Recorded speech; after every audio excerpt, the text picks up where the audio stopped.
Good bad ugly படத்துலேருந்து 2 update கொடுத்துருக்காங்க. So 2 அப்டேட்னா 2 information கிடச்சிருக்கு. ஆதிக் ரவிச்சந்தர் டைரக்ஷனில் டிஎஸ்பி அவர் தான் இந்த படத்தில் வந்து மியூசிக்கும் கம்போஸ் பண்ண போகிறாரு. அடுத்த வருஷம் 2025 பொங்கலுக்கு படத்தை ரிலீஸ் பண்ண போகிறாங்கன்னு அஃபிஷியலான அப்டேட்டே கொடுத்துட்டாங்க. இந்த படத்தோட ஷூட்டிங் வந்து பார்த்திங்கன்னா ஜூன் மாதம் ஆரம்பிக்கணும்.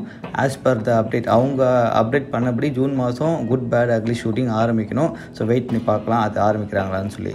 இப்போது இந்த படத்துலேருந்து கிடச்சிருக்க தகவல் என்ன அப்படின்னு கேட்டிங்கன்னா, முதல் தகவல் இந்த படத்தில் தலைக்கு ஃபீமேல் லீடாக ஒரு ஹீரோயின் பண்ணுறாங்க. அவங்க வந்து ஸ்ரீலீலா. அவங்க பார்த்திங்கன்னா தலையோட யங் ஏஜுக்கு வந்து பேரா பண்ணுவாங்கன்னு நினைக்கிறேன். ஸோ அவங்க வந்து ஒரு ஹீரோயின். ரெண்டாவது ஹீரோயின் வந்து சிம்ரன் அப்புறம் மீனா 2 பேர்கிட்ட டாக் போயிட்டுருக்கான். ஸோ என்ன கேட்டால் சிம்ரனே பெஸ்ட்டு.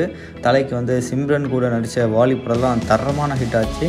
ஸோ சிம்ரன் இன்னொரு பேராக பண்ணாங்கன்னா நல்லாயிருக்கும்ன்றது நான் நினைக்கிறேன். நீங்கள் என்ன நினைக்கிறீங்கன்றத கமெண்ட்டில் போட்டுருங்க.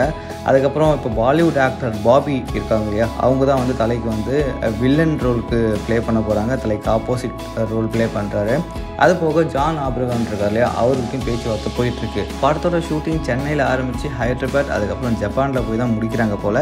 ஸோ இந்த 3 லொக்கேஷனும் வந்து அவங்க கன்ஃபார்ம் பண்ணிட்டாங்க ஆல்ரெடி. கூடவே டெஸ்ட் ஷூட்டிங்குமே பண்ணி முடிச்சிட்டாங்களாம். ஸோ இந்த படத்தோட மற்ற ஆர்டிஸ்டோட விவரங்கள் வந்துச்சு அப்படின்னா நம்ம சேனலில் வந்து போஸ்ட் பண்ணுறேன். மறக்காமல் சேனலை சப்ஸ்கிரைப் பண்ணிக்கோங்க. அப்படியே பெல் பட்டன் தட்டி விட்ருங்க.